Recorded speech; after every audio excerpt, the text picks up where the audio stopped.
Haleluya, salam damai sejahtera kepada saudara dan saudari serta rekan sekerja yang dikasihi oleh Tuhan Yesus. Di dalam nama Tuhan Yesus Kristus menyampaikan perkongsian ringkas firman Tuhan.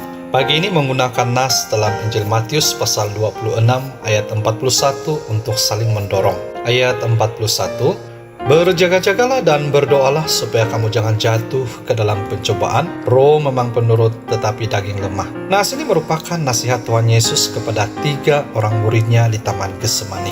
Ini karena ketika Yesus kembali kepada mereka, Ia mendapati mereka sedang tidur. Mengapakah mereka tertidur?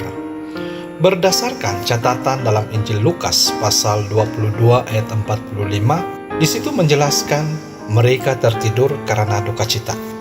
Ini bermakna mereka tertidur bukan disebabkan karena mereka mempunyai masalah di dalam iman, tetapi disebabkan oleh karena duka cita. Mereka membiarkan dirinya dikuasai oleh suasana duka. Mereka melayani perasaan sedih sehingga keletihan dan tertidur. Keadaan ini menyebabkan murid-murid tidak dapat berjaga-jaga bersama dengan Tuhan Yesus.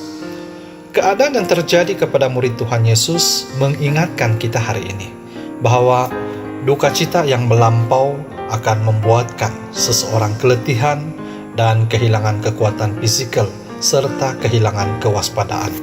Sekiranya kita membiarkan diri kita dibelenggu oleh suasana itu, tentu saja kita akan kehilangan kewaspadaan sehingga berada dalam suasana yang tidak berjaga-jaga. Dalam keadaan yang lemah, kita mudah saja akan tergelincir jatuh ke dalam pencobaan yang mengheret kita kepada pelanggaran dan dosa dan memungkinkan kita tersandung dalam iman kepercayaan.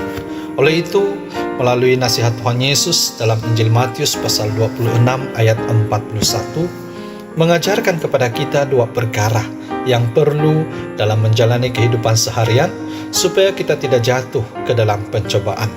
Yang pertama, kita harus menjalani kehidupan dengan hati yang berjaga-jaga. Hari ini kita harus berjaga-jaga terhadap segala perkara yang ada dalam kehidupan kita. Ini karena segala sesuatu boleh menjadi satu bentuk pencobaan bagi diri sendiri. Dari apa yang kita dengar dan lihat, terhadap suara hati kita, dari suasana kehidupan kita, susah atau senang, gagal atau berjaya. Karena semua ini akan mempengaruhi hati, pemikiran, pertuturan, dan tindak balas kita.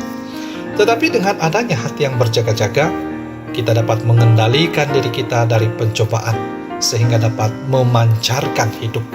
Seperti di dalam Amsal pasal 4 ayat 23 mengatakan, jagalah hatimu dengan segala kewaspadaan, karena dari situlah terpancar kehidupan. Oleh itu, marilah kita memperhatikan diri kita hari ini dan juga keluarga kita. Adakah kita menjalani kehidupan seharian dengan hati yang berjaga-jaga? Perkara yang kedua, kita harus bangunkan kehidupan yang berdoa. Doa umpama suatu napas bagi kehidupan jiwa rohani kita. Di dalam 1 Korintus pasal 14 ayat 4 mencatatkan, siapa yang berkata-kata dalam bahasa roh, ia membangun dirinya sendiri. Artinya, melalui doa, kehidupan jiwa rohani kita dibangunkan, karena kita sentiasa berbicara kepada Tuhan dan sentiasa dekat dengan Tuhan. Kehidupan berjaga-jaga harus seiring dengan kehidupan doa, supaya dapat kekuatan untuk melepaskan diri dari segala pencobaan. Di dalam Injil Lukas pasal 21 ayat 36, Tuhan Yesus mengatakan, berjaga-jagalah sambil berdoa, supaya kamu beroleh kekuatan untuk luput dari semua yang akan terjadi, dan supaya kamu tahan berdiri di hadapan Anak Manusia.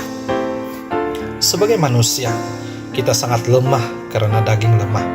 Kita tidak mungkin dapat bertahan dan mengalahkan segala cobaan dengan hanya berbekalkan tekad dan kekuatan diri semata-mata. Tetapi melalui kehidupan doa, rohani kita akan dibangunkan. Kita beroleh kekuatan di dalam Tuhan. Sama seperti Yosua, ketika Musa menurunkan tangannya, maka orang Amalek lebih kuat.